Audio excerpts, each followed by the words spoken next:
Hey, what's up tout le monde, c'est Des Productions. Aujourd'hui on se retrouve pour une nouvelle vidéo sur ma chaîne YouTube. On va parler de la caméra que j'utilise principalement pour faire mes vidéos. C'est le Fujifilm X-T4. C'est parti.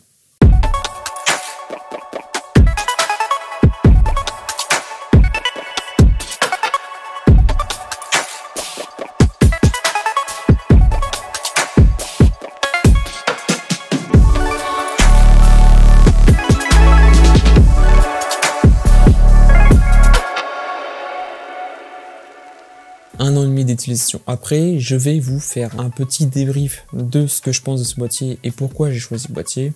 Bon, pourquoi je l'ai choisi, c'était le seul boîtier qui possédait du coup les fonctionnalités que je voulais sur mon boîtier dans un budget de 2000 € avec éventuellement un bon objectif fourni avec en kit, histoire que je n'ai pas à me tracasser à en acheter un. Quelles étaient les spécificités que je recherchais dans un boîtier? Tout d'abord la 4K 60 ou 50. Et la 1080p avec une possibilité de ralenti. Et ce boîtier fait exactement tout ce que je demandais. Donc vous allez me dire pourquoi de la 4K 60 puisque tes vidéos sont full 25. Et bien la 4K 60 nous permet d'avoir du coup un ralenti jusqu'à 2,5 fois et de pouvoir cropper du coup dedans. Donc ça, pour les plans de coupe, c'est vraiment cool. On peut avoir du coup du zoom et du ralenti. Et même évidemment pour des clips ou autres, c'est toujours très bon lorsqu'on veut faire des projets avancés ou qu'on peut se rattraper sur quelque chose en post-production. Ensuite, on a du coup l'option ralenti qui est vraiment là pour faire des ralentis. Du coup, on va pouvoir filmer ici qu'en Full HD et ce jusqu'à 240 images secondes. 240 images secondes, pour ceux qui ne utilisent pas, ça ralentit x10. Pour faire des gros slow motion, pour filmer un moment qui ne dure que quelques secondes. Bon, globalement, le X-T4, c'est un très bon appareil photo. Ici, on a un capteur APS-C stabilisé de 26,1 millions de mégapixels. Un capteur X-Trans de chez Fujifilm. Bon, je ne vais pas aller trop dans les détails, mais globalement, ce capteur est de très bonne qualité. On a un capteur APS-C qui est le meilleur des deux mondes entre le micro 4 tiers et le full frame. Donc évidemment, on va avoir plus de bokeh, plus de luminosité que le micro 4 tiers, et du coup, un peu moins de luminosité, un peu moins de bokeh que le full frame. Et du coup, on va quand même conserver ce crop naturel qu'on va avoir dans l'image pour pouvoir du coup faire de l'animalier. Voilà, tout simplement pour avoir un zoom qui zoome plus sans avoir à débourser plus d'argent que dans un full frame. Il nous permet du coup de filmer en 6K et de downscale la vidéo en 4K pour avoir le maximum de qualité dans la vidéo en 4K. Ça, c'est vraiment cool. Évidemment, des photos du coup en 26 millions de mégapixels, ça vous va permettre de zoomer dans l'image tout en ayant un maximum de netteté et de détails dans l'image. Ça, c'est vraiment cool aussi pour des tirages A4, A1, bref, pour des tirages photos, c'est vraiment très très bon. Cependant, la présence de 26,1 mégapixels sur un capteur APS-C, ça fait un peu défaut pour la montée en ISO. Donc pour de la vidéo dans les sombres, c'est pas trop ça. On va avoir du coup deux bonnes vidéos à 3200 ISO avec un petit grain plutôt esthétique et qui peut facilement s'effacer en post-production. À 6400, il va être plus présent. Et à 12800, c'est un peu compliqué. Ça va être toujours exploitable dans le pire des cas. Mais pour des gens un peu tatillons comme moi, ça va être un peu moche. Voilà. Bon, comme je l'ai dit, le capteur est stabilisé, du coup, c'est une stabilisation IBIS, donc qui est physique, qui se fait avec un aimant au niveau du capteur. Bon, je pourrais pas trop vous le montrer, puisqu'il faudrait que je secoue le boîtier. Et bon, voilà quoi. Mais vous pouvez vous regarder sur internet comment ça fonctionne. On a aussi, du coup, une stabilisation numérique qui s'ajoute à ça, ce qui fait que du coup, sur des plans à main levée, quand on n'est pas trop en mouvement, c'est vraiment pas mal. Quand on est statique, on voit vraiment la stabilisation qui fait son travail, et ça, c'est vraiment plutôt cool. Par contre, quand on commence à avoir des gros mouvements, etc., ah bah, c'est pas forcément suffisant.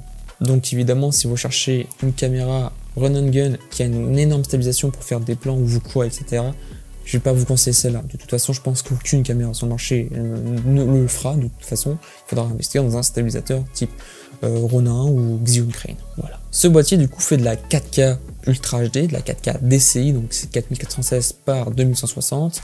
Il fait de la Full HD normale, de la Full HD DCI, et du coup, enregistre des vidéos de 50 à 400 mégabits seconde. Donc, on a quand même une compression vidéo qui est très bonne, puisqu'on a des débits qui sont relativement élevés. Pour ceux qui ne savent pas, du coup, plus une vidéo a un débit bas, donc du coup 10, 5, 15, voilà, plus la vidéo va être compressée et plus la qualité sera moche en fait, tout simplement. C'est ce qui se passe avec YouTube, hein. On prend une vidéo qui est bonne, on la fout dessus, il la compresse pour gagner un petit peu d'espace sur le serveur, et la compression rend la vidéo un peu caca. Ici, avec 400 mégabits, on est vraiment très très bon. On a une qualité vidéo qui est irréprochable, je trouve, aujourd'hui. Le fait de pouvoir enregistrer en 400 mégabits seconde, du coup, c'est très gourmand en stockage. Du coup ici on a quand même 2 slots carte SD présents, ce qui nous permet du coup de quand une carte SD est saturée, et bah du coup passer directement l'enregistrement sur la deuxième sans avoir de coupure dans l'enregistrement, même si les fichiers seront séparés en deux évidemment. On a la présence du coup d'un écran rotatif, c'est toujours mieux sur les appareils qui font de la vidéo. C'est un écran rotatif tactile avec une bonne luminosité, une bonne retranscription de l'image, donc c'est un bon écran je trouve pour un appareil photo, il fait amplement son travail. Chez Fujifilm, ce qu'il faut savoir, c'est qu'il y a quelque chose que les autres boîtiers n'ont pas, ou alors je n'en connais pas, c'est du coup la présence du triangle d'exposition physiquement sur le boîtier. Donc le triangle d'exposition, c'est ce qui vous permet du coup d'exposer votre photo, donc d'ajuster la lumière de votre photo. Donc du coup, on a le shutter, l'ISO et l'ouverture de la bague de l'objectif. Ici, on a 3 molettes, donc du coup, shutter, ISO, plus du coup la molette qui est une molette qui est une bague, du coup celle de l'ouverture de l'objectif, et tout ça est présent physiquement, bien sûr avec les objectifs comme une bague d'ouverture physique, sinon bon, il n'y en a pas. Ça leur permet plein de choses, notamment de ne pas avoir du coup les yeux rivés sur l'écran pour voir si notre shutter est à telle valeur, si les ISO sont à telle valeur, ou si notre ouverture est à telle valeur. Ça permet aussi par exemple si on se prépare, admettons, à shooter un oiseau ou un avion, une fusée qui se prépare à décoller, pouvoir préparer du coup au préalable sans avoir l'appareil d'allumer, du coup le shutter, les ISO et l'ouverture comme on le souhaite. Une fois qu'on allume l'appareil photo, tout est déjà réglé. Et ça c'est vraiment une grosse force. Autre spécificité du coup à Fujifilm, du coup les profils de couleurs de chez eux, l'Eterna, etc. Bon, je vais pas vous parler trop de ça, mais du coup c'est des profils colorimétriques qui sont présents et qui sont spécifiques à Fujifilm, qui rendent vraiment la vidéo plus qualitative. Voilà. En plus de ces profils de couleurs, on a aussi le profil de couleur F-Log, qui est le log de chez Fujifilm.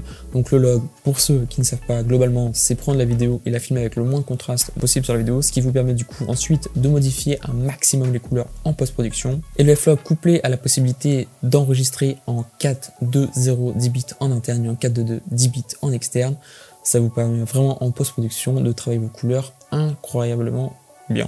C'était pas une phrase française. Vous pouvez travailler vraiment vos couleurs en post-production. Ah oui, et pour tous ceux qui ne savent pas ce que c'est que le 10 bits, bah du coup les bits, c'est la profondeur du coup des couleurs présentes sur la vidéo. Plus le chiffre est élevé avant le BIT, plus les couleurs seront nombreuses et du coup vous aurez moins cet effet de dégradé compressé qu'on peut retrouver sur certaines vidéos.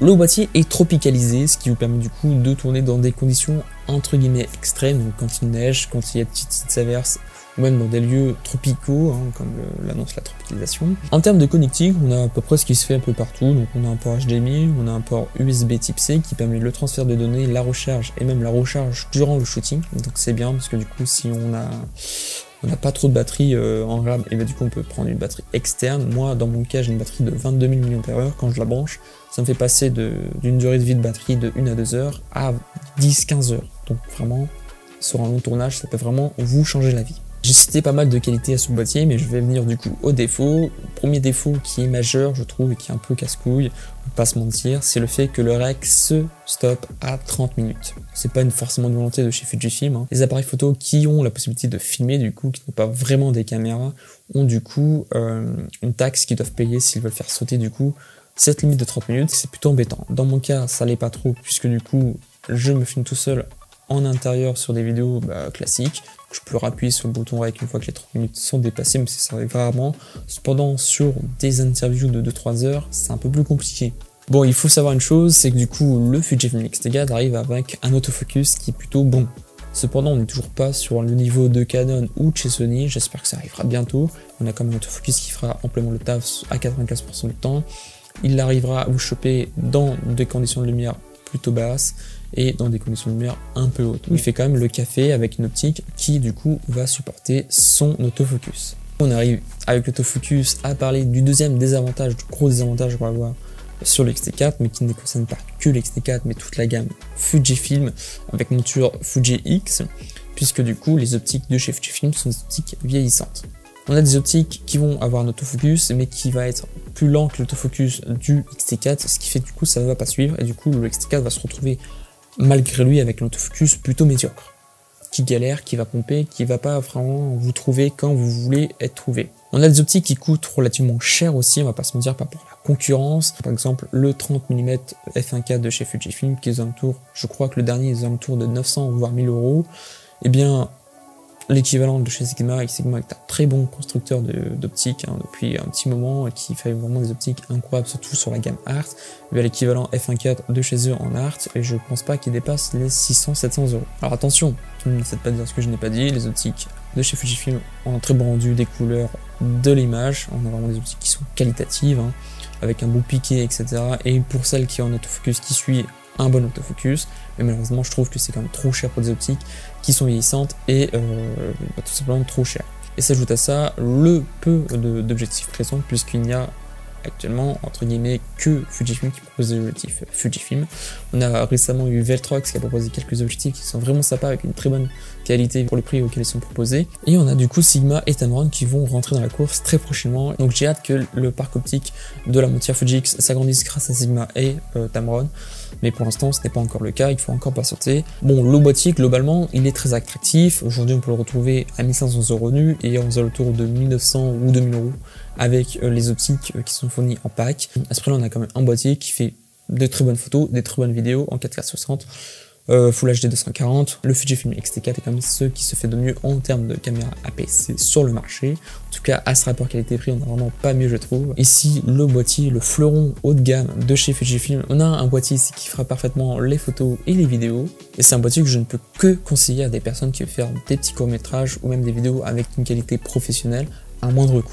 Et petite astuce pour tous ceux qui ont déjà du coup un parc optique chez une autre marque, par exemple Canon, et bien du coup vous avez des bagues d'adaptation. Moi j'utilise la bague d'adaptation Viltrox pour pouvoir intégrer des objectifs Canon. Du coup pour tous ceux qui ont déjà des objectifs Canon, ne pas forcément racheter des objectifs de chez Fujifilm, même si du coup c'est mieux en termes de compatibilité d'avoir des objectifs Fujifilm sur un boîtier Fujifilm. Globalement je suis très satisfait de cet appareil.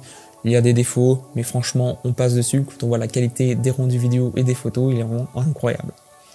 C'est tout pour cette petite vidéo, j'espère qu'elle vous a plu. Si c'est le cas, n'hésitez pas à lâcher un petit like, c'est toujours plaisir. Puis si vous n'êtes pas abonné, abonnez-vous, ça aussi ça régale. Vous pouvez me retrouver sur Instagram pour des posts assez sympas, sur Twitter pour déverser de la haine évidemment, parce que c'est Twitter, et sur Twitch pour faire des jeux vidéo en live ou même des live motion design 2D et 3D. Voilà, c'était des productions, je vous souhaite une bonne soirée, une bonne journée, et à plus pour une prochaine vidéo.